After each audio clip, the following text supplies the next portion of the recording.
오늘 저는 그대 스스로를 인정하라 오늘 말씀의 제목인데요.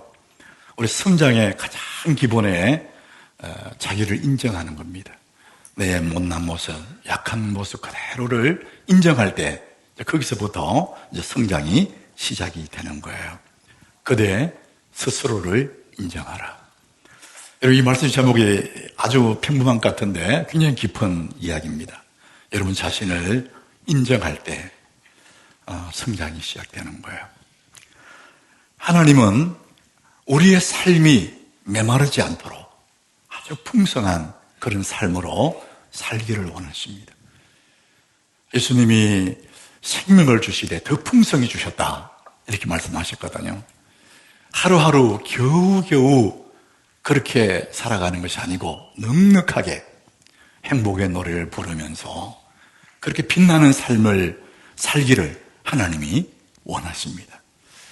여러분, 이 하나님의 이 마음을 요한 3서 2절에 이렇게 기록합니다. 우리 같이 한번 읽어보겠습니다. 사랑하는 자여, 내 영혼이 잘됨같이 네가 범사에 잘되고 강건하기를 내가 간구하노라. 잘됨같이 잘되고 그랬습니다. 하나님은 언제나 이런 마음을 갖고 계세요. 여러분, 모든 부모들이 이런 마음입니다. 하나님의 마음은 우리를 향한 하나님의 그 마음이, 속마음이 이런 겁니다. 잘되고 잘되는, 잘됨같이 잘되고, 여러분 이런 복을 누리시기를 축복합니다. 하나님의 계획은 그런 겁니다. 여러분이 풍성하게 내 인생길 여정 속에 빛나는 모습으로 살기를 원하세요. 그런데 우리는 많은 경우에 이렇게 살지 못하도록 우리의 발목을 잡는 것이 있습니다. 사람마다 이런 것들이 있어요. 하나님은 그렇게 풍성한 삶을 살기를 원하시는데 나의 발목을 잡는 게 있습니다. 이게 무엇일까? 이것은 우리가 살아있는 한 계속 따라다니는 친구입니다. 아무리 싫다고 해도 도무지 떠나려 하지 않습니다. 이 친구는 어디를 가든지 따라와서 나에게 분위기를 망치고 좌절의 선잔을 경험하게 만들어버립니다. 그래서 이 친구와 헤어지는 길은 죽는 길밖에 없구나, 이런 생각도 하게 됩니다. 그렇다고 우리가 죽을 수는 없잖아요. 과연 이 친구 이름이 무엇일까요? 전문용어로 핸디캡 컴플렉스라고 그래요. 우리의 속에 숨겨져 있는 약점입니다. 마음 깊은 곳에 응어리입니다. 응어리. 사람들에게 숨겨놓고 꽁꽁 숨겨놓고 끙끙거리며 살아가는 핸디캡 컴플렉스. 자기가 가지고 있는 신체적인 약점이나 환경적인 그런 약점이나 사회적인 약점, 또한 결핍, 이런 것들이 우리의 발목을 잡는 겁니다. 좀 더 내가 빛나는 삶을 살고 싶은데 이것이 나를 끌어당기는 거예요. 그래서 사람들은 자기 속에 있는 핸디캡 컴플렉스가 남에게 들키지 않으려고 꼭 숨기는 겁니다.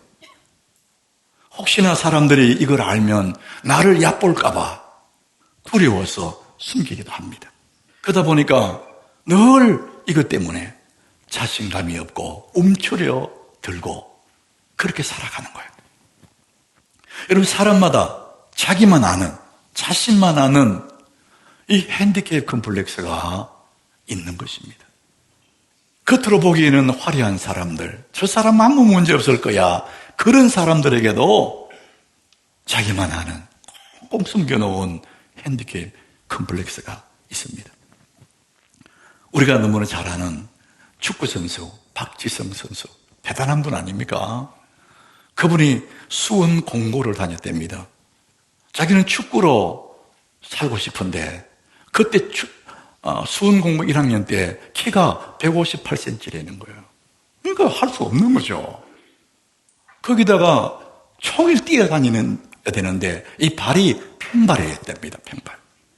그러다 보니까 군대도 못 가고 핸디캡이 있는 거죠. 미국의 모든 사람들이 존경하는 링컨 대통령은 너무 가난해서 정규 교육을 받아본 적이 없답니다. 그는 큰 아픔이죠. 거기다가 어릴 적에 어머니가 돌아가셨답니다. 루즈벨트 대통령은 소아마비를 겪었고 세계적인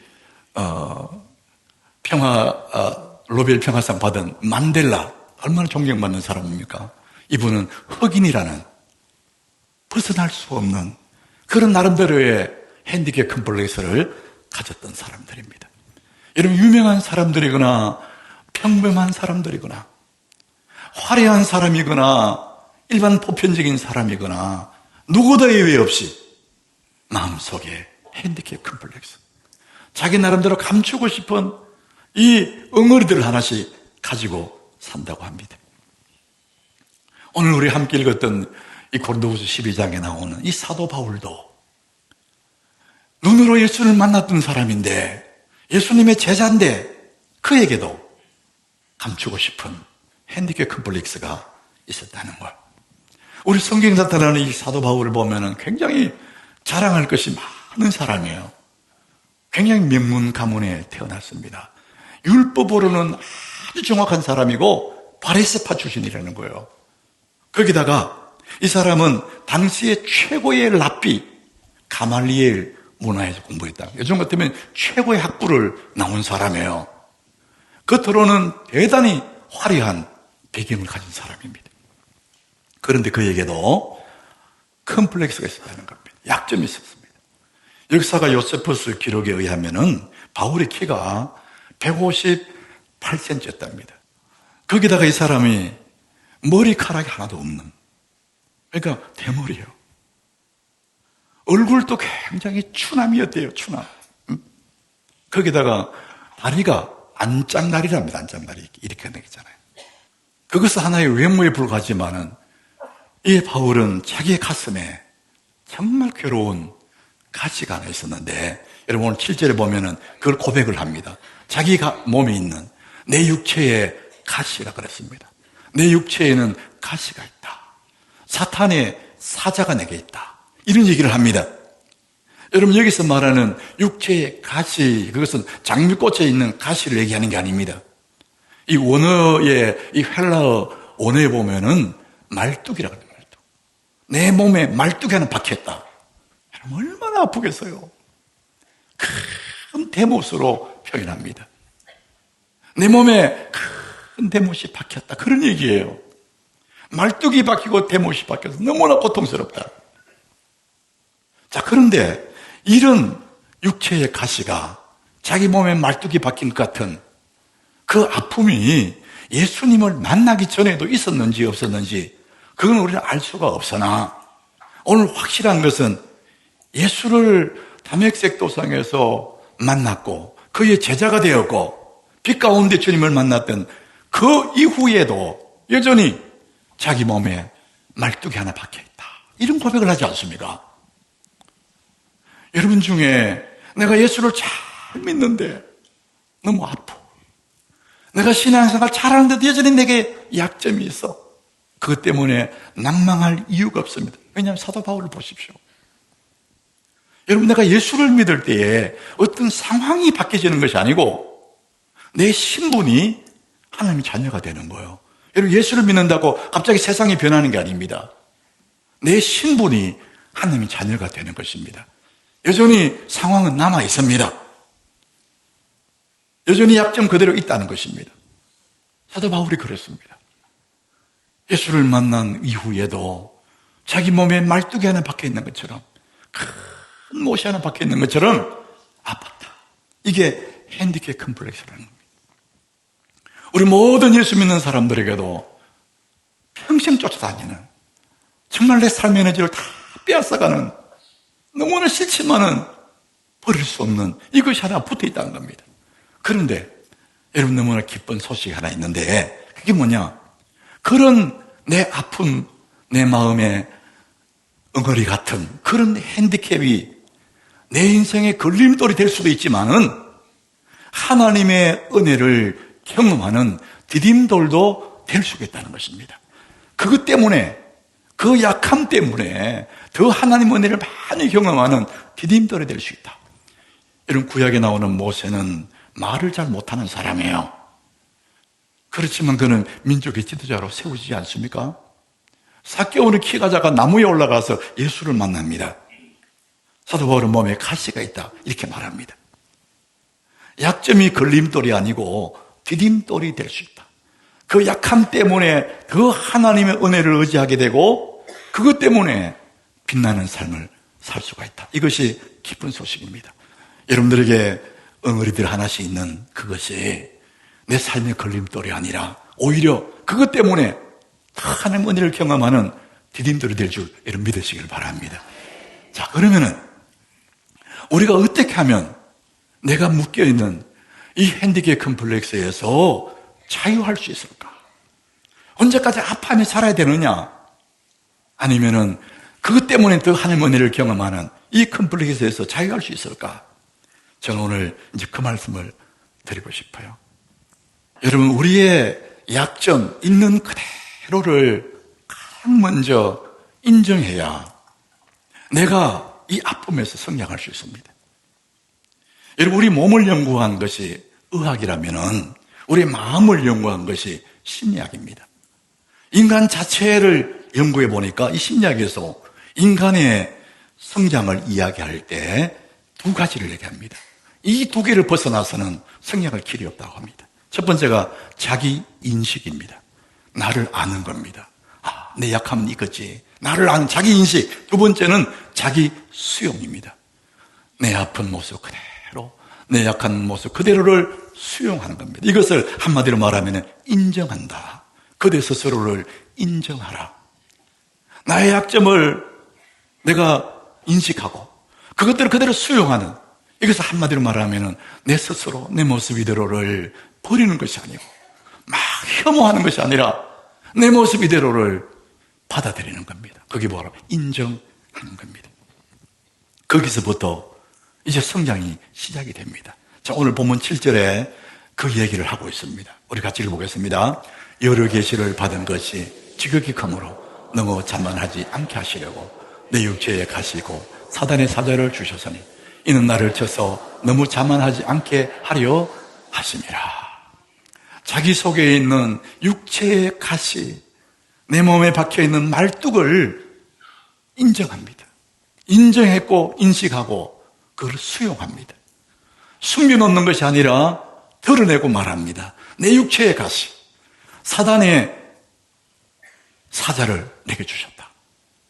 자기 스스로를 인지했고 그것을 받아들입니다. 인정을 하는 겁니다. 여러분, 우리가 몸이 아픈 환자가 있다면 자신의 병을 인정해야 의사에게 가고 약을 먹고 치료할 수 있습니다. 그런데 우리 속에 병이 하나 자라고 있는데 내가 인지하지 못하면, 그것을 내가 인정하지 않으면 의사에게 안 갑니다. 치료받을 수가 없어요. 사도 바울은 자기의 약점을 인정을 합니다. 받아들였습니다. 거기서 멈추지 않고 이 사람은 한 걸음 더 나가서 뭐라 그러느냐? 그 다음 절 10절을 한번 보시면 10절에 이렇게 말합니다. 우리 같이 읽어봅니다. 그러므로 내가 그리스도를 위하여 약한 것들과 능력과 궁핍과 박해와 곤고를 기뻐하노니 이는 내가 약한 그때에 강함이라. 몸의 육체의 가시, 육체의 말뚝 같은 것을 인정했고 인지했고 그 다음에 한 걸음 더 나가서 그것을 오히려 기뻐한다. 그 아픔이 기뻐한다. 이렇게 표현을 쓰는 겁니다. 여러분, 약점을 감추면 이 약점이 더 크게 작용을 합니다. 나를 괴롭히고 내 속에서 역사하고 내 삶을 주도권을 쥐고 흔들어 버립니다. 자기 자신을 인정하지 않으면 이것이 내 삶의 에너지를 다 뺏어가 버립니다. 끝없이 사람들에게 안 들키려고 변명하고 다른 사람들과 비교하고 그러면서 자기 삶의 에너지가 이쪽으로 다 빠져나가 버리는 거예요. 그대 스스로를 인정하라. 많은 사람들이 성장하지 못하는 이유는 부족함 때문이 아니고 그 부족함을 인정하지 않는, 그래서 성장하지를 못하는 거.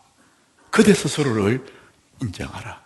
내 모습 이대로, 내 약한 모습 이대로를 내가 인지하고 인정하면 우리 여기서부터 자유를 누릴 수 있고 여기서부터 우리 성장할 수가 있는 것입니다. 사도 바울은 자기 자신을 인정합니다. 그리고 그 인정에 머물지 않고 그 아픔, 내 육체의 말뚝 같은 내 모습 밖에 있는 이 아픔을 인정할 뿐만 아니라 이걸 가지고 하나님께로 나갑니다. 여러분, 이것이 오늘 얼마나 중요한지 모릅니다. 여러분, 8절 한번 보십시오. 우리 같이 한번 읽어보겠습니다. 이것이 내게서 떠나가게 하기 위하여 내가 3번 주께 간구하였더니. 이것이 뭐죠? 육체의 가시 아닙니까? 너무 아픈, 정말 핸디캡 컴플렉스잖아요.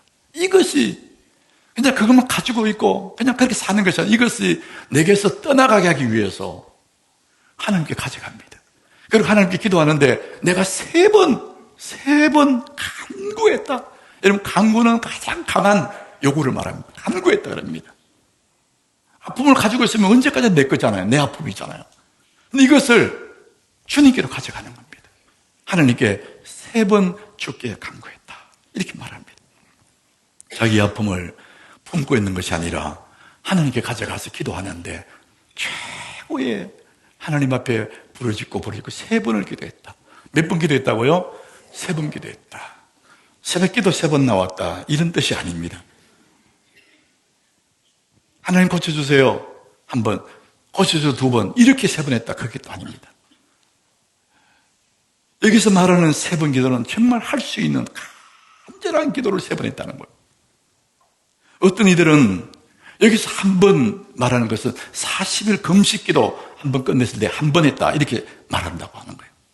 그러니까 하나님 앞에 이 육체에 박혀있는 이 가시를, 이 말뚝을 빼달라고 40일을 금식하고 그것을 3번 했다. 이런 의미입니다.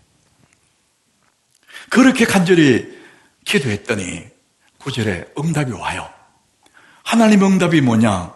내 은혜가 네게 족하도다. 이런 응답이 온 거예요. 그 육체의 말뚝을, 그 모습을 빼준 것이 아니고 너 그대로 괜찮아. 너 그대로 사는 것이 더 좋아. 내 은혜가 네게 족하다. 이렇게 말씀합니다. 이유가 뭐냐? 내 능력이 너 그 약한 데서 온전하게 지는 거야. 네가 약하기 때문에 하나님의 은혜가 더 크게 역사할 수 있는 거야. 그러니까 너는 그대로 사는 것이 훨씬 좋아. 내 은혜가 네게 족하다. 이렇게 말씀합니다. 여러분, 기도하면 하나님 반드시 응답하시는데 3가지로 응답합니다. 첫 번째는 내가 기도하면 그 문제가 해결되든지 사도 바울처럼 말한다면 그 병이 낫든지, 아니면 2번째는 그 병을 이길 힘을, 능력을 내게 주시든지, 3번째는 은혜가 족한 줄로 아는 그것을 받아들일 수 있는 마음을 치료해 주시든지. 여러분, 주께 기도하면 하나님이 응답하실 줄 믿으시길 바랍니다. 어떤 형태로 응답하시든지 하나님 반드시 응답하시고 그 결과는 내게 너무나 유익하다. 그래서 바울은 도리어 크게 기뻐한다는, 그 약함은 그대로 있었는데 너무 기쁘다 이렇게 말합니다. 이전에는 숨기고 싶은, 정말 너무나 가슴 아픈 말뚝 같은 것이었는데, 핸디캡 컴플렉스였는데 이제는 그것이 오히려 크게 기뻐한다. 기도하면 이렇게 되는 것입니다. 라인홀드 니버라는 분이, 이 신학자인데 이분이 고요함의 기도, 굉장히 우리 마음에 와닿는 내용입니다. 주여, 제가 바꿀 수 있는 것은 바꿀 수 있는 담대함을 주시고, 바꿀 수 없는 것은 받아들일 수 있는 용기를 주시고, 바꿀 수 있는 것과 바꿀 수 없는 것을 구별할 줄 아는 지혜를 주옵소서. 그랬습니다. 여러분, 삶의 여정 속에 내가 바꿀 수 있는 것들은 다 담대하게 바꿔버리십시오. 그것 때문에 괴로워할 필요 없어요. 바꿔버리면 됩니다. 그런데 바꿀 수 없는 것들은 어떻게 하냐? 그냥 인정하는 걸, 받아들이는 겁니다. 인정하는 거예요. 그래서 그것을 받아들이고 그냥 괴로워하면서 그걸 멈추지 말고 아파하지 말고 그것을 하나님께 맡기는 것입니다. 시편 55장 22절에 우리 같이 읽습니다. 내 짐을 여호와께 맡기라. 그가 너를 붙드시고 의인의 여동함을 영문에 허락하지 아니하시리로다. 내 짐 뭡니까? 너무 아픈 나만의 응어리, 이게 내가 지고 있으면 내 짐이에요. 언제까지는 없어지지 않습니다. 그래서 그 짐을 네가 가지고 있지 말고 여호와께 맡기라 그럽니다. 그러면은 그가 너를 붙들어서 이제는 더 이상 흔들리지 않는 당당한 삶을 살게 한다. 내 짐을 여호와께 맡기라 이렇게 말합니다. 이런 문제를 내가 끌어안고 있으면 언제까지나 내 문제로 남아 있습니다. 그런데 이 문제를 하나님께 맡겨버리면은 이제 더 이상 내 문제가, 나는 자유합니다. 하나님이 알아서 역사하실 줄로 믿으시길 바랍니다. 아픔을 품고 있지 말고 인정하는 그 아픔을 이제는 하나님께 맡기는 것입니다. 그럴 때 하나님이 오히려 내 약한 그것 때문에 나를 더 강하게 만드시는 하나님의 은혜가 있다는 것이죠. 그래서 우리 아픔들이 걸림돌이 아니라 디딤돌이 될 수 있다. 문제를 내가 안고 있으면 내 문제입니다. 언제까지나 내 문제입니다. 그러나 이것을 하나님께 맡기면은 이런 하나님 문제가 될 줄로 믿습니다. 하나님은 우리를 그렇게 사랑하시는 거예요. 하나님의 사랑이 얼마나 큰지 로마서 5장 8절에 하나님의 마음을 표현합니다. 우리 같이 읽어보겠습니다. 우리가 아직 죄인 되었을 때에 그리스도께서 우리를 위하여 죽으심으로 하나님께서 우리에 대한 자기의 사랑을 확정하셨느니라. 우리가 아직 죄인 되었을 때에, 아직도 보자기를 깨놓고 살 길이 없을 때, 너무 두려워할 그때에 아버지는 이미 다 용서한 거죠. 그리스도께서 우리를 위하여 죽으심으로 하나님께서 우리에 대한 자기의 사랑을 확정하셨느니라. 우리가 잘한 예쁜 짓을 하고 하나님 위해서 뭘 안 해도 예수 안에서 이미 예수님이 우리의 죄가를 다 십자가에 못 박아버리고 하나님은 그 예수 안에서 우리의 사랑, 우리에 대한 자기의 사랑을 확정하셨다. 이렇게 말씀하십니다. 우리의 죄와 허물들은 이미 다 십자가에 못 박았다. 이렇게 됩니다. 그것도 모르고 사단은 계속해서 우리에게 약점을 이용합니다. 너는 안 돼. 너는 틀렸어. 우리의 목을 잡고 주인 노릇합니다. 그러나 하나님은 말씀합니다. 너는 내 아들이야. 내 아들이야, 내 딸이야. 너는 아무 걱정하지 마라. 이것이 하나님의 사랑입니다. 그대 스스로를 인정하십시오. 지금대로 마음속에 나만의 아픔, 내 몸에 말뚝 같은 그 서러움들, 남에게 들킬까봐 전전긍긍하는 엉어리들, 여러분 그걸 붙잡고 낭망하며 울며 그리 지날 필요가 없습니다. 내가 끌어안고 있는 한은 내 문제지만은 이것을 하나님께 맡기는 순간에 여러분 나는 자유하게 될 줄로 믿으시기를 바랍니다. 그대 스스로를 인정하라. 오늘 본문 10절에 우리 같이 한번 말씀 읽어보겠습니다. 그러므로 내가 그리스도를 위하여 약한 것들과 능력과 궁핍과 박해와 곤고를 기뻐하노니 이는 내가 약한 그때에 강함이니라. 내가 모든 것이 완벽해서 강한 것이 아니고 내가 약함에도 불구하고 그 약한 그때에 하나님의 은혜를 부으시기 때문에 약한 그때에 내가 강함이라 이렇게 말합니다. 우리는 약점을 가졌지만 우리는 하나님의 자녀인 것을 여러분 인정하시기 바랍니다. 내 약함을 통해서 그리스도의 능력이 내게 머물기 때문에 나는 약하기 때문에 오히려 더 빛나는 삶을 살아가게 되는 것입니다. 여러분 아픔 때문에 눈물 흘리며 낭망하며 그런 세월을 보낼 이유가 없습니다. 그것을 주께 올려드릴 때에 우리는 약하기 때문에 내 약할 그때에 나는 더 빛나는 강한 인생을 살아갈 수가 있습니다. 예수 안에서 여러분 새로운 인생을 출발하시기를 예수 이름으로 축복합니다.